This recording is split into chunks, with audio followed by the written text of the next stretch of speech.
आदरणीय दर्शकबिन नमस्कार। तपाईले हेर्दै हुनुहुन्छ उपकार डिजिटल युट्युब च्यानल र म सँगै छु सोहम। त मित्र, आज फेरि पनि एउटा नयाँ भिडियोको साथमा उपस्थित भएको छु। आशा छ यस भिडियोलाई पनि अन्तिमसम्म हेरेर साथ दिनुहुनेछ, यही अपेक्षा राखेको छु। र अहिलेसम्म पनि हाम्रो यस युट्युब च्यानल उपकार डिजिटललाई सब्सक्राइब गर्नुभएको छैन भने प्लिज सब्सक्राइब गर्नुहोस्, ताकि हामीले जति पनि बिजनेससँग सम्बन्धित भिडियोहरू, त्यसै गरेर मोटिभेसनल भिडियोहरू अपलोड गर्नेछौँ त्यसको नोटिफिकेसन तपाईँले तुरुन्तै पाउनुहुनेछ।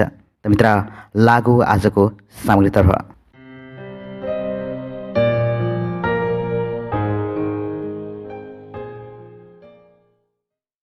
सुरुमा अगरबत्ती बनाउनको लागि के सामग्री चाहिन्छ त भन्ने विषयमा केन्द्रित भएर हामी अगाडि बढौँ। सुरुमा त खास गरी अगरबत्ती बनाउनलाई कच्चा पदार्थ त चाहियो नै। त्यसको लागि मैले यहाँलाई जानकारी दिन चाहन्छु कि हाम्रो घर दैलोमै उपलब्ध हुने सामग्रीहरू पर्ने गर्छ। त्यसमा बाँसको सिन्का, काउलो, कोइला लगायतका कुराहरू चाहिँ हाम्रो घर गाउँमै पाइने कुरा हो। र अर्को कुरा सेन्ट चाहिँ तपाईँको बजारमा मजाले 1000-1200 देखि लिएर माथि अब कति किन्न सक्नुहुन्छ त्यही अनुसार चाहिँ उपलब्ध हुने गर्छ। आउनुहोस्, मैले जति उपलब्ध छ मसँग थोरै मात्र मैले कच्चा पदार्थ चाहिँ यहाँनिर लिएको छु। म त्यसलाई देखाउन चाहन्छु। सुरुमा यो फ्रुटी मोगरा भन्ने चाहिँ यो सेन्ट हो। खास गरी अगरबत्ती बनाउनको लागि मुख्य भूमिका चाहिँ यो सेन्टकै हुने गर्छ, जुन चाहिँ सुगन्ध भन्छौँ हामी। यो सुगन्धलाई नै अलिकति महँगो पर्ने हो। तपाईँको 1200 देखि लिएर माथि अलि मार्केटमा भनिरहेको अवस्था छ भने तपाईँहरूले मजाले यो किनेर प्रयोग गर्न सक्नुहुन्छ। यसलाई मिक्स गर्नको लागि पनि म तपाईँहरूलाई बताउने छु। यो चाहिँ यो मैले तेल, व्हाइट आयल भन्छ यसलाई, अगरबत्तीमा प्रयोग गरिने तेल हो। यसमा मैले तपाईँलाई देखाउनकै लागि मात्र मैले थोरै मात्र लिएको थिएँ। यसमा त अलिकति सेन्ट मिसाएको कारणले गर्दाखेरि कलर अलिकति पहेँलो भएको छ। तर यो व्हाइट आयल सेतो नै हुन्छ, प्रष्ट यो पारदर्शी नै देखिन्छ यो तेल भयो। अनि त्यसपछि मैले यहाँहरूको माझमा मैले बाँसको सिन्का भनेको थिएँ।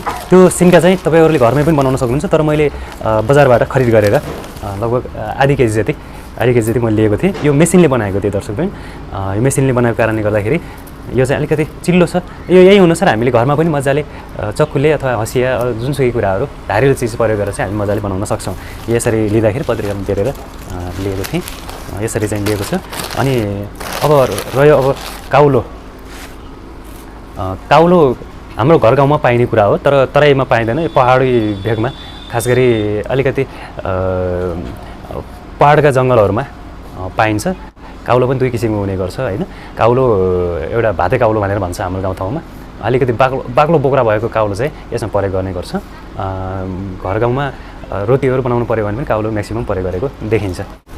कोइला त तपाईँलाई थाहा छँदैछ, चाहिँ एकदम धुतो बनाएर गाउँघरमा पनि मजाले बनाउन सकिन्छ। एकदम धुतो बनाएर पिस्नुपर्छ यसलाई, यसरी देख्न सक्नुहुन्छ। यो बाँसको सिन्का एकै ठाउँ राखेको कारणले गर्दाखेरि अलिकति कालो चाहिँ भएको छ। यो काउलो हो।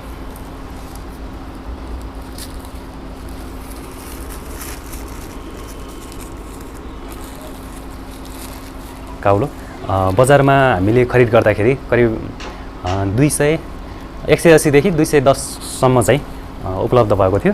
यो त गाउँघरमा पनि बनाउन सकिन्छ, तर एकदमै पिसेर बनाउनुपर्छ है। यस्तो खालको हुन्छ, हल्का खैरो कलरमा।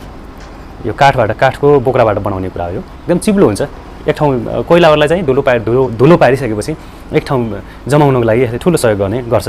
र प्राकृतिक रूपमा हामीले सेन्ट आउने बनाउनलाई, सुगन्ध आउने बनाउनको लागि धुपी, हाम्रो पहाडी भागमा हिमाली भागहरूमा चाहिँ धुपी पाइने गर्छ। धुपी पनि हामीले यो काउलोसँग मिक्स गर्न सक्यौँ भने जलाउँदाखेरि मजाले प्राकृतिक रूपमै सुगन्ध आउने गर्छ। अनि एकदम सुगन्ध आउने फुलहरू भयो, अनि त्यो कपुर सपुर होइन, सुगन्ध आउने फुलहरूबाट पनि हामी यो काउलो सँगसँगै मिसाएर एकदम दुधो बनाएर पिस्यो भने चाहिँ मजाले त्यो अनुसार बनाउन सकिन्छ। अब यो त भयो हामी सामान्य रूपमा हामीलाई अगरबत्ती बनाउनको लागि चाहिने कच्चा पदार्थहरू यिनै हुन्। एउटा रह्यो सेन्ट, व्हाइट आयल, तेल भइहाल्यो। अनि त्यसपछि बाँसको सिन्का चाहियो, कोइला चाहियो। यति भए हामीले मजाले घरमा पनि बनाउन सक्छौँ। सिर्फ हामीले बजारबाट किन्नुपर्ने भनेको व्हाइट आयल र सेन्ट मात्र किन्नु पऱ्यो। त्यो भनेको तपाईँको 1 लिटर किन्नुभयो भने 1000-1200 देखि लिएर माथि पाइन्छ। कस्तो किन्ने हो त्यही अनुसार चाहिँ फरक पर्छ। पैसाको रेट अनुसार चाहिँ सेन्ट पनि अलिकति राम्रो नराम्रो त्यो फरक पर्छ। यसर्थ हामीले तेल र सेन्टको मात्रा चाहिँ अलिकति मिलाएर बनाउनु पर्ने हुन्छ। तेलको भाग चाहिँ अलिकति बढी हुनु पऱ्यो, सेन्ट चाहिँ अलिकति कम हुनु पऱ्यो, त्यो अनुसार मिलाउनु पऱ्यो। एकदम कमसल खालको लियो भने सेन्ट अलिक बढी हाल्नु पऱ्यो, अलिकति राम्रो खालको लिनु भयो भने चाहिँ सेन्ट अलिकति कम राखेर तेल अलिक बढी भए पनि मजाले बनाउन सकिन्छ।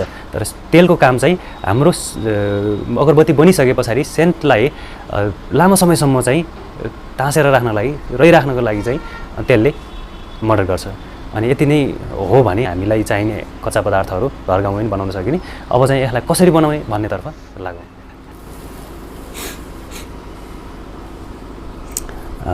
यो कोइला राख्दाखेरि, कोइलाको धुलो राख्दाखेरि केही न केही भए पनि अलिकति कालोभन्दा अलिकति धेरै चाहिँ हुनुपर्छ। म थोरै मात्र बनाउन चाहन्छु। यतिखेर चाहिँ यसलाई छुट्टै राखौँ। यो कोइला भइहाल्यो। कोइलाको 3 भागको 2 भाग 2 तिहाई मिक्स गर्नुभयो भने त्यति फरक चाहिँ पर्दैन। यो कोइला हो, के अरे कोइला माफ गर्नुलाई, यो चाहिँ काउलो भन्छ यसलाई। काउलो चाहिँ यसैमा एक ठाउँ मिक्स गर्ने। 3 भागको 2 भाग जति काउलो राख्नुहोस्। अरू थोरै भएछ भने फेरि मिक्स गर्न पनि सकियो। यसरी बनाउन सकियो। यसलाई छुट्याउँ। अब यसमा पानी राखेर मजाले यसलाई म के भन्न चाहन्छु भने, तपाईँ गृहिणी हुनुहुन्छ भने घर गाउँमा जति पनि रोटी, सुक्खा रोटी बनाएर खाने गर्छौँ हामी। गाउँको आटाको रोटी बनाएर खाने गर्छौँ। रोटी मुस्दाखेरि, पिठो मुस्दाखेरि जसरी पिस्छौँ, जसरी मुस्छौँ त्यही अनुसार चाहिँ यसलाई मुस्नु पऱ्यो, मजाले मुस्नु पऱ्यो।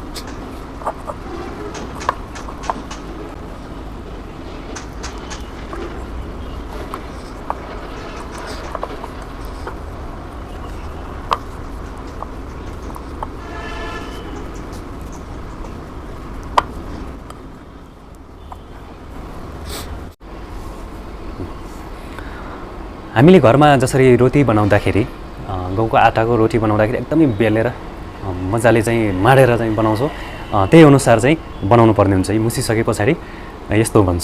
हेर्नुहोस्, यो लगभग अब तयार भइसक्यो। अब अगरबत्ती बनाउनको लागि यो कोइला चाहिँ रेडी भइसकेको छ। यसलाई चाहिँ यो माडिसके पछाडि यस्तो हुन्छ। अनि हातमा राखेर दुईटा हातले मजाले यसरी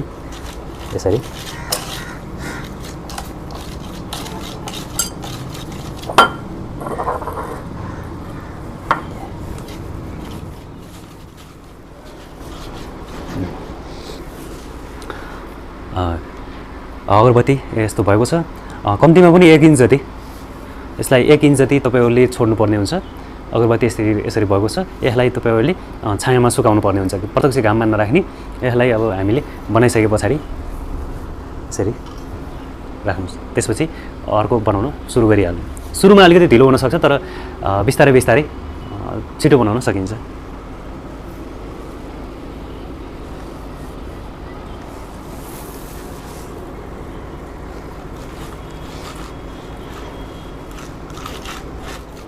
यहाँको माझमा मैले अगरबत्ती बनाइरहेको थिएँ।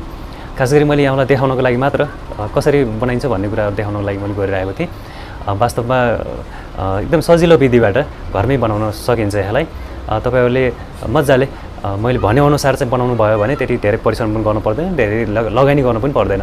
र यतिखेर मैले लगभग 2-3 मिनटको अवधिमा पनि मैले यति अगरबत्ती मैले बनाइसकेको छु यहाँहरूको माझमा। यसलाई मैले एकछिनपछि तपाईहरु केही समय त सुक्न दिनुपर्छ। यो तपाईहरु सुक्न दिनुभयो भने मजाले पछि चाहिँ सेन्टमा चोक्नुपर्छ। मैले हातैले अगरबत्ती बनाएँ, यहाँलाई देखाउनको लागि मात्र थोरै बनाएको छु, त्यति धेरै त होइन। अब यो बनाइसके पछाडि छायामा केही बेर मैले सुकाएँ। लगभग तपाईले बनाउँदै गर्नुहुन्छ, एका साइडतिर चाहिँ सुक्दै गरेको पनि हुन्छ। पूर्ण रूपमा के अरे सुक्यो भने तपाईँहरू अब पुरै त नसुक्ला कहिले त गिलो पनि हुन्छ सुक्यो भने चाहिँ तपाईँहरूले सेन्टमा चोप्नुपर्ने हुन्छ र मैले यहाँहरूको माझमा अब सेन्ट कसरी चोप्ने र तेल र सेन्ट कसरी मिक्स गर्ने भन्ने कुराहरू चाहिँ यहाँलाई पनि देखाउन चाहन्छु। यो चाहिँ सेन्ट हो, सेन्ट र तेल यतिखेर मिक्स गर्नु। सिङ्गा यहाँ छ, सिङ्गा त थुप्रै छ, बाँकी छ। सिङ्गा मजाले बनाउन सकियो, सस्तो पनि छ, तपाईँहरू घरमै बाँसले पनि बनाउन सक्नुहुन्छ, बाँसको सिङ्गा पनि। सेन्ट यस्तो खालको हुन्छ भित्रपट्टि मोग्रा मजाले यसलाई खोल्न सकियो। अनि मसँग करिब आधा लिटर व्हाइट अयल छ अनि यसमा अलरेडी सेन्ट पनि मिसाएको थिएँ। यहाँहरूकोमा चाहिँ मैले यो मोग्रा अलिकति राम्रो खालको भनौँ यो जेमा प्रयोग गरेको छु मैले यो भन्दा चाहिँ केही न केही अलिकति राम्रो खालको चाहिँ हो यो मोग्रा, फ्रुटी मोग्रा। यो आधा लिटर जति छ। सेन्ट पनि यसरी अलिकति राम्रो बन्द गरेको छ।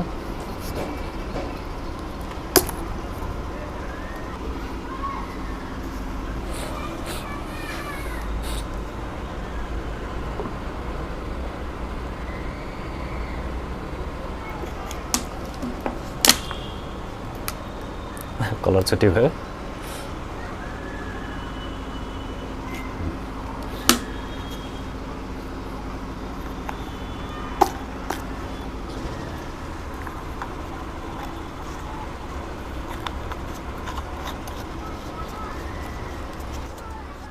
तेल, व्हाइट अयल र सेन्ट मिसाइसके पछाडि कलर चाहिँ यस्तो देखिएको छ, मजाले बास्ना आउँछ। यदि मैले आधा लिटरमा सेन्ट चाहिँ थोरै मिसाएको थिएँ, योभन्दा अगाडि पनि अलिकति मिक्स गरेको थियो। तपाईँहरूले धेरै चाहिँ नमिसाउनु होला, ठिक्क चाहिँ मिसाउनुपर्छ। धेरै भयो भने तपाईँहरूको खर्च धेरै आउँछ, कम किसिमले बनाउनु पऱ्यो। अब अगरबत्तीमा चोप्नको लागि मैले यहाँलाई देखाउनको लागि मात्र यो सानो गिलासमा चाहिँ सेन्ट राखेर तेल राखेर भयो हैन। अब अगरबत्ती यति मैले बनाएको छु। अगरबत्तीलाई यसरी बराबर मात्रामा बनाउने अनि त्यसपछि यसरी चोपिसके पछाडि एकछिन यसरी राख्ने। त्यसपछि यो पूर्ण रूपमा डुबेको छैन, यदि तपाईँहरूले ठुलै भाँडामा बनाउनु सबै डुब्छ, तर मैले सानो भाँडामा बनाएको कारणले गर्दाखेरि यो सबै डुब्दैन। यो एकछिन यसले चोपिसके पछाडि यसलाई यसरी बाहिर निकाल्ने अनि त्यसपछि यसलाई यसरी ठाडो पार्ने ताकि सबै ठाउँमा सेन्ट चाहिँ पुग्न सकोस्। एकछिन ठाडो पारिसके पछाडि तपाईँको तेल चाहिँ तल आउँछ, सबै मजाले झर्छ। सबै ठाउँ पुग्न सकेन भने फेरि पनि चोप्ने अनि त्यसपछि यसलाई यसरी ठाडो पारिदिनु भयो भने मजाले सबै ठाउँमा जान्छ। यसरी बनाउनु भयो भने सबै ठाउँमा पुग्यो भने तपाईँको यसलाई फेरि पनि एकछिन सुकाउने।